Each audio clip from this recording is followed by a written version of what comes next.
Picture this, you wake up tomorrow morning, and for the first time in ages, there's a spark inside you. Not just a burst of energy, but a quiet, deep sense of freedom. Like the weight you've been carrying, those nagging worries, old habits, or stuff you didn't even realize was dragging you down, has finally lifted. You feel ready to soak up the day, to laugh a little easier, to live a little lighter. Sounds like a fantasy, right? But what if I told you it's not just possible, it's closer than you think? Hey there, welcome to Natural Healing Hub, your go-to place for real talk about living well, no matter where you are in life. I'm your friend on this journey, bringing years of experience as a psychologist who spent decades studying what makes our later years truly shine. Today, we're diving into something that'll hit home, 7 things that secretly hold you back after 70, and why letting them go might just be the key to unlocking the life you've been craving. If you're over 70, or getting close, you've probably felt it, that whisper in the back of your mind saying, something's gotta give. Maybe it's the exhaustion of always saying yes when you want to say no. Maybe it's the clutter in your home, or your heart that keeps pulling you back to the past. Or maybe you're doing great, but wondering, could this chapter be even better? Here's the deal, there are things we all carry, often without noticing, that dim our spark. I've seen it in my work, heard it in countless stories, and even felt it in my own family's journey. These 7 things aren't just roadblocks, they're sneaky thieves of your joy, your peace, your you. And the best part? You don't have to keep carrying them. Stick with me, because by the end of this video, you'll discover something so powerful, so rarely talked about, it could change the way you see every single day. So, grab a cozy spot, maybe a cup of coffee, and let's dive in together. Oh, and if you're loving this vibe, hit that subscribe button to join our Natural Healing Hub family. We're all about growing, healing, and living lighter, together. The 7 things to let go. 1. The guilt of saying no. First up, let's talk about something that sneaks into so many lives, the guilt of saying no.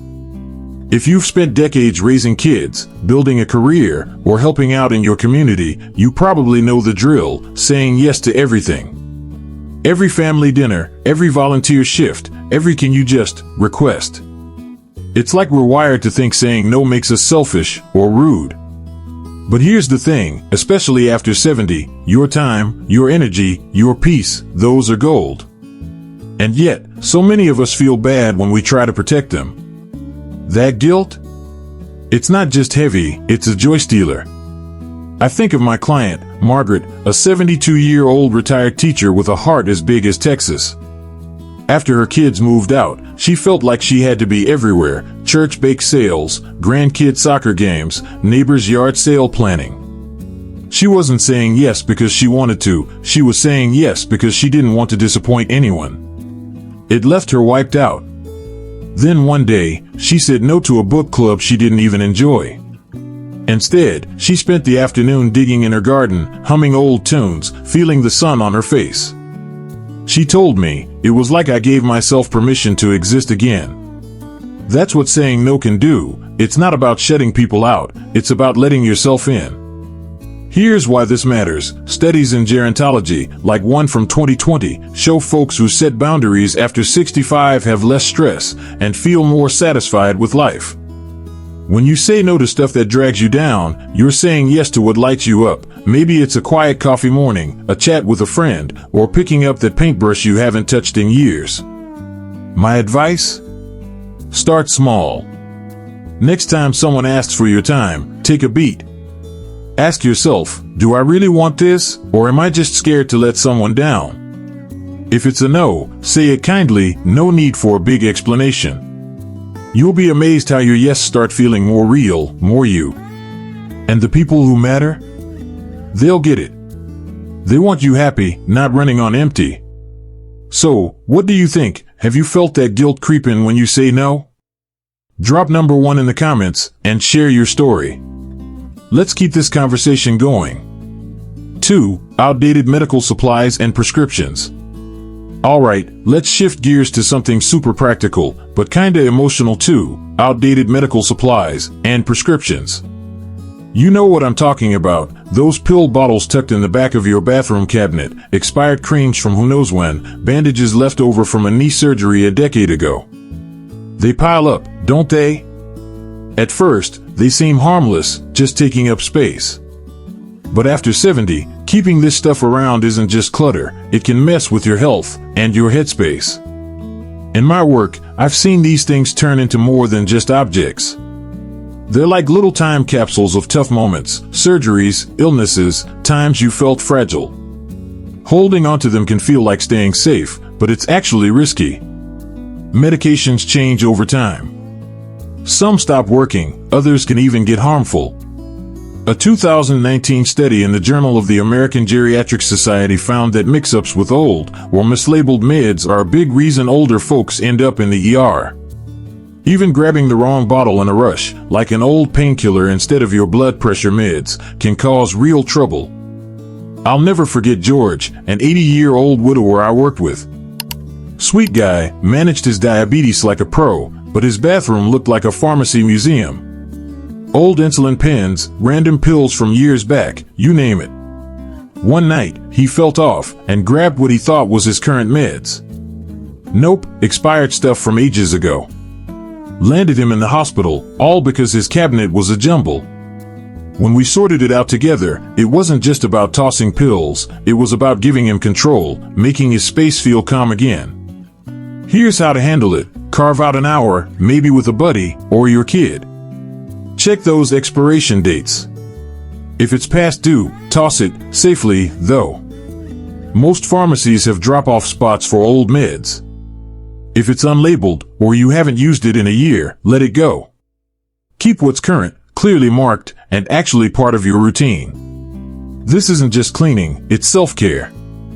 A tidy space means a clear mind, ready for today, not stuck in yesterday's worries.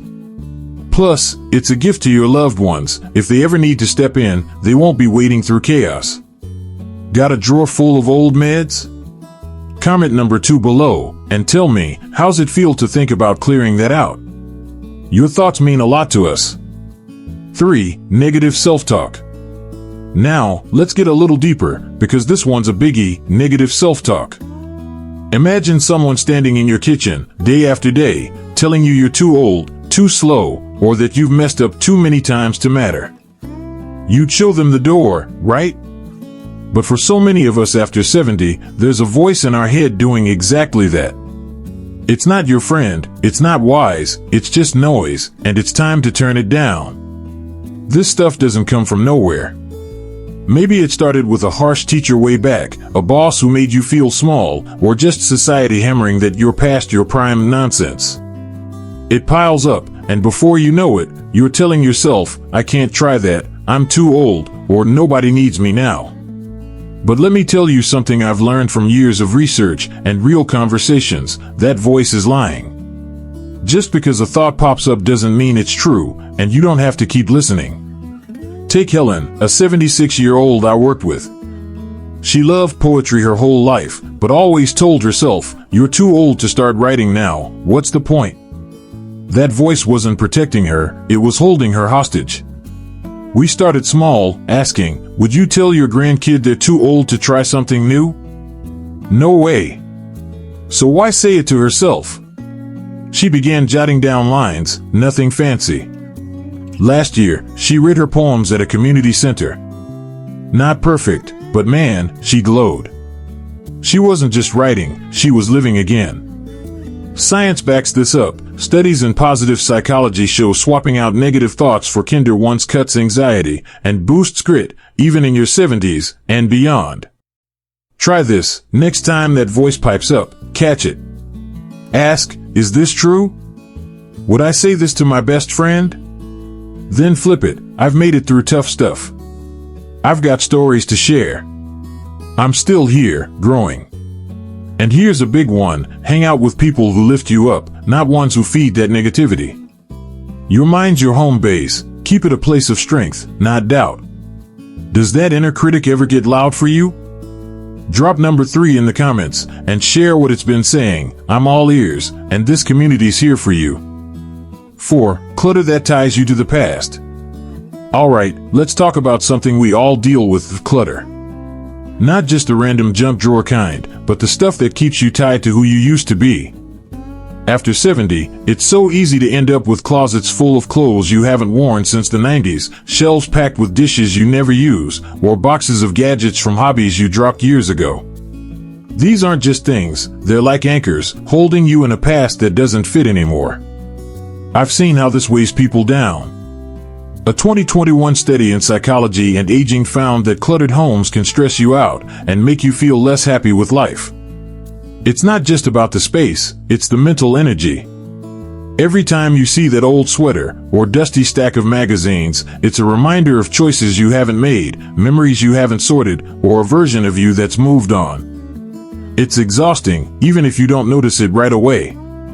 I think of Robert, an 82-year-old veteran I knew. His basement was full of old uniforms from his service days. He thought keeping them honored his past, but really, they kept him stuck there. His son suggested donating some to a local history group.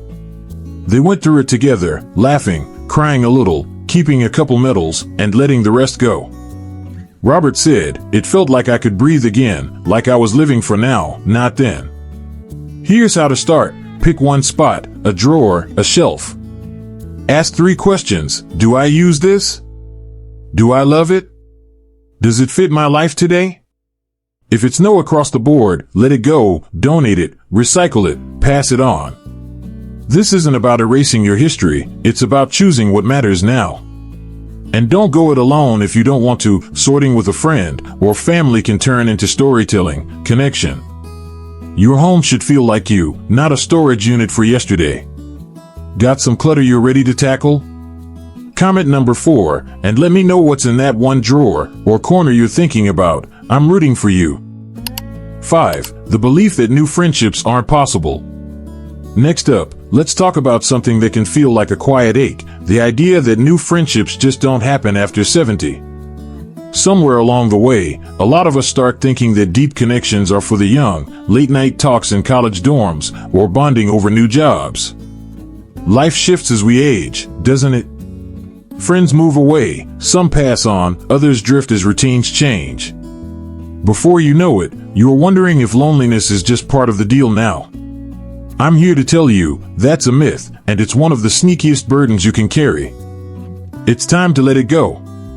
Loneliness isn't baked into aging, it's a sign your heart's still hungry for connection. And that's a beautiful thing. Research from the Journal of Gerontology shows that strong social ties in your later years don't just lift your mood, they can lower your risk of depression, boost your brain health, and even add years to your life. You don't need a dozen new buddies, sometimes 1 or 2 people who get you, who make you laugh, or listen when you need it, are enough to change everything. I think of Susan, a 74-year-old widow I worked with. She'd moved to a new town after her husband passed, and for months, she barely left the house except for groceries. She told me, I thought, who's gonna want to be friends with me now? But one day, she took a leap and signed up for a knitting group at the library, not because she was a pro with yarn, but because she craved being around people. That's where she met Clara, another woman who loved old black and white movies. They started watching films together, swapping stories over coffee, and slowly, they became each other's rock. Susan didn't stumble into that friendship by luck, she showed up, even when it felt scary. Here's the truth, making friends after 70 takes a bit of courage. You've got more memories, maybe more losses, and that can make opening up feel risky. But you also have so much to bring, your stories, your humor, the wisdom of someone who's been through it all. Try something small, join a book club, volunteer at a local shelter, or just say hi to the neighbor you've only waved at. Friendships now might not look like they did at 20, less about wild nights out, more about shared moments, quiet understanding. But they can be richer, deeper, because you know who you are and what matters. My advice? Don't let that voice saying it's too late win. Take one step, sign up for a class, go to a community event, strike up a chat at the coffee shop. You're not just looking for a friend, you're offering something special too. There's someone out there waiting to meet you, and all it takes is showing up as yourself. So, what's one place you might try to connect? Drop number 5 in the comments and share. I'm all ears, and this community's here to cheer you on. 6. Expired goals that no longer serve you. Now, let's shift to something we all carry at some point, goals that just don't fit anymore. You know the ones, those big dreams you set years ago, like running a marathon, writing a bestseller, or hitting some career milestone. Maybe they were yours, maybe they came from family expectations, or what society said you should do. After 70, holding onto these can feel like lugging around a suitcase full of bricks, each one reminding you of what you haven't checked off, instead of celebrating everything you are. In my work, I've seen how letting go of outdated goals can be like opening a door to new possibilities. A study from 2022 in the Gerontologist found that older adults who realign their ambitions, focusing on what matters now, report way more joy and less regret. It's not about giving up, it's about getting honest with yourself. Who you are today isn't who you were at 30 or 50, and that's not failure, that's growth. Take Laura, a 78-year-old I worked with. She spent years feeling like she had to write a novel. It was this big, looming goal from her 20s, tied to proving she was creative or successful. But every time she sat down to write, it felt like a chore, and she'd beat herself up for not finishing. One day, we talked about what she really loved, storytelling for her grandkids. She started writing short tales for them, nothing fancy, just fun adventures. They'd beg for more, and Laura lit up in a way I hadn't seen before. She told me, "I'm not failing at my old dream, I found a better one." Here's how to tackle this. Sit with yourself for a moment and ask, what matters to me now? What brings me joy today? Maybe it's not climbing that mountain, but walking your favorite trail with a friend.